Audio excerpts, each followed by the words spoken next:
Halo, halo, halo. Assalamualaikum. Perkenalkan, nama saya Ade Suhendra, CGP 5, Kabupaten Bandung. Koneksi antar materi modul 1.4, Budaya Positif. Video ini dibagi menjadi 3 bagian. Yang pertama, kesimpulan mengenai peran menciptakan budaya positif di sekolah dan keterkaitannya dengan materi sebelumnya, yaitu Filosofi Pendidikan Nasional Ki Hajar Dewantara, nilai dan peran guru penggerak, serta visi guru penggerak. Yang kedua, refleksi dari pemahaman atas keseluruhan materi modul budaya positif. Dan yang ketiga, rancangan tindakan untuk kegiatan aksi nyata modul 1.4. Kita bahas yang pertama, yaitu kesimpulan mengenai peran menciptakan budaya positif di sekolah dan keterkaitannya dengan materi sebelumnya, yaitu Filosofi Pendidikan Nasional Ki Hajar Dewantara, nilai dan peran guru penggerak, serta visi guru penggerak. Sudah seharusnya sekolah berusaha untuk menciptakan iklim pendidikan yang mampu membiasakan setiap warganya, terutama peserta didik, melakukan budaya positif. Budaya positif sekolah adalah nilai-nilai positif yang diterapkan di sekolah untuk menumbuhkan motivasi pada diri peserta didik agar bertanggung jawab dan berbudi pekerti yang luhur demi terwujudnya profil pelajar Pancasila. Kualitas dan mutu sebuah sekolah juga dapat dilihat dari budaya positif yang dilaksanakan dan ditanamkan warga sekolahnya. Budaya positif yang ditanamkan sekolah merupakan salah satu aspek yang dapat mewujudkan visi sekolah. Dan untuk mewujudkan visi sekolah, guru memegang peranan penting dan merupakan ujung tombak kualitas pendidikan di sekolah. Sebagai guru penggerak, bisa dikatakan sebagai ujung tombak untuk menciptakan budaya positif di sekolah dengan melakukan pembiasaan-pembiasaan yang positif, disiplin positif dengan ilmu yang didapatkan dalam pendidikan guru penggerak ini. Dan tentu saja menjadi teladan yang baik bagi peserta didik dan rekan guru yang lain. Ilmu yang didapatkan pada modul 1.4 ini tentang budaya positif terdiri dari kebutuhan dasar dari manusia, motivasi perilaku manusia, keyakinan kelas, posisi kontrol, restitusi, dan tahapan pada segitiga restitusi. Keterkaitan modul 1.1 tentang filosofis pemikiran KHD, modul 1.2 tentang nilai dan peran guru penggerak, modul 1.3 tentang visi guru penggerak sangat berkaitan dengan modul 1.4 tentang budaya positif.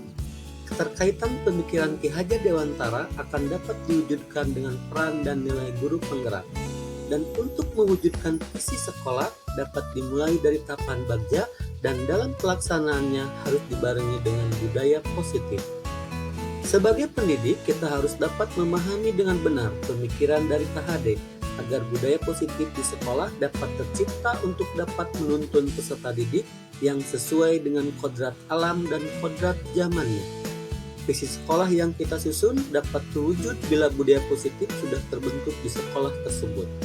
Nilai dan peran guru penggerak harus dimiliki agar dapat menularkan kebiasaan baik kepada guru dan membangun budaya positif, berkolaborasi dan berkomunikasi dengan baik serta sikap keteladanan diri bagi warga sekolah lainnya. Berikut adalah bagan keterkaitan antara modul 1.1, modul 1.2, modul 1.3, dan modul 1.4. Yang kedua, refleksi dari pemahaman atas keseluruhan materi modul budaya positif. Setelah mempelajari modul 1.4, saya memahami konsep inti dari budaya positif ini. Di dalamnya terdiri dari disiplin positif, posisi kontrol guru, teori motivasi, hukuman dan penghargaan, kebutuhan dasar manusia, keyakinan kelas, dan segitiga restitusi. Hal menarik bagi saya adalah ketika mempelajari posisi kontrol guru, terutama posisi manajer. Karena selama ini saya mengajar belum menerapkan posisi manajer dalam menangani permasalahan peserta didik. Masalah yang ada pada peserta didik disebabkan karena mereka ingin memenuhi kebutuhannya. Peserta didik harus diingatkan pada keyakinan kelas yang disepakati untuk menemukan solusi permasalahan. Di luar dugaan, tahapan segitiga restitusi sebagai langkah awal dalam menyelesaikan masalah membuat peserta didik menjadi lebih kuat keyakinannya. Melalui restitusi, hubungan peserta didik dengan pihak yang bermasalah dapat dipulihkan dan guru fokus pada penguatan karakter peserta didiknya. Perubahan yang terjadi pada cara berpikir saya adalah cara pandang saya terhadap peserta didik yang bermasalah. Sebelumnya, saya memandang mereka sebagai sumber masalah, sehingga perlu diberikan hukuman atau konsekuensi. Namun setelah mempelajari modul ini, saya lebih memandang peserta didik yang bermasalah karena mereka memerlukan kebutuhan yang harus dipenuhi. Peserta didik tidak perlu diberi hukuman, tetapi dikuatkan keyakinannya untuk perbaikan diri mereka ke depannya.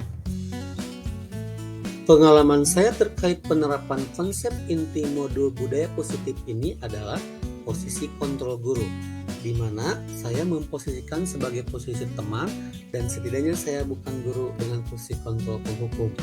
Pada posisi ini, saya tidak menyakiti peserta didik dan menggunakan hubungan baik serta humor untuk mengontrol mereka. Namun, ternyata hal ini tidak selamanya baik. Karena bila suatu hari saya tidak membantu peserta didik, maka akan timbul rasa kecewa dalam diri mereka dan akhirnya mereka tidak mau lagi berusaha. Dampak lainnya adalah sifat ketergantungan peserta didik, mereka merasa dapat mengandalkan saya sebagai gurunya.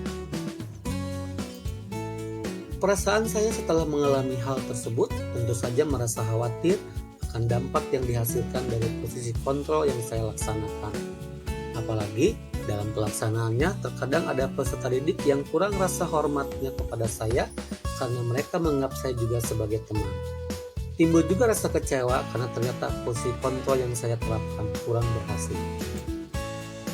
Dari pengalaman saya, hal yang sudah baik adalah bahwa saya tidak memposisikan diri sebagai penghukum, akrab dengan peserta didik, dan terjalin komunikasi yang baik dengan mereka.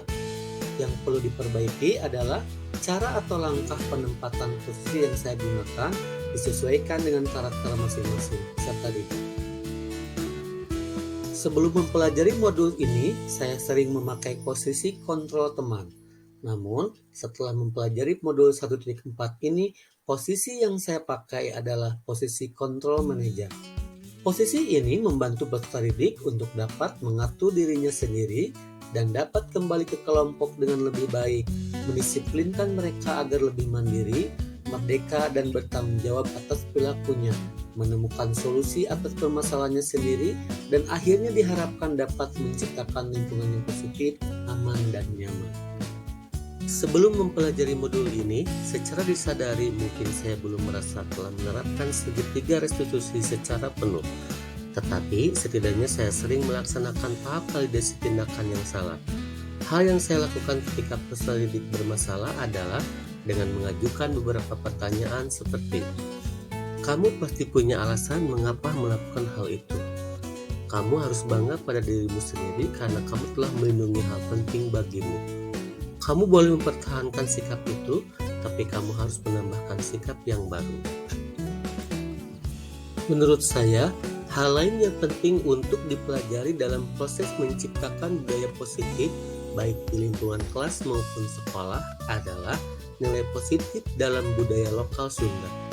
Budaya Sunda dikenal dengan budaya yang sangat menjunjung tinggi sopan santun dengan karakter masyarakatnya yang periang, ramah tamah atau somea, murah senyum, lemah lembut, sangat menghormati orang tua, dan gotong royong atau sabilulungan. Ada juga beberapa ajaran dalam budaya Sunda tentang jalan menuju keutamaan hidup, etos dan watak Sunda yang cager atau sehat, bager atau baik, benar atau tidak bohong, singer mawas diri, dan pintar atau cerdas. Bagian ketiga yaitu rancangan tindakan untuk aksi nyata modul 1.4.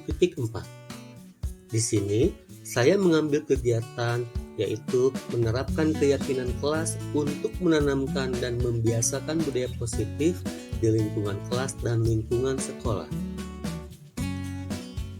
Latar belakang. Lanjutan dari latar belakang. Tujuan dari kegiatan aksi nyata. tolok ukur kegiatan, lini masa kegiatan, dan yang terakhir adalah dukungan yang dibutuhkan. Demikianlah koneksi antar materi modul 1.4 Budaya Positif. Terima kasih dan sampai jumpa.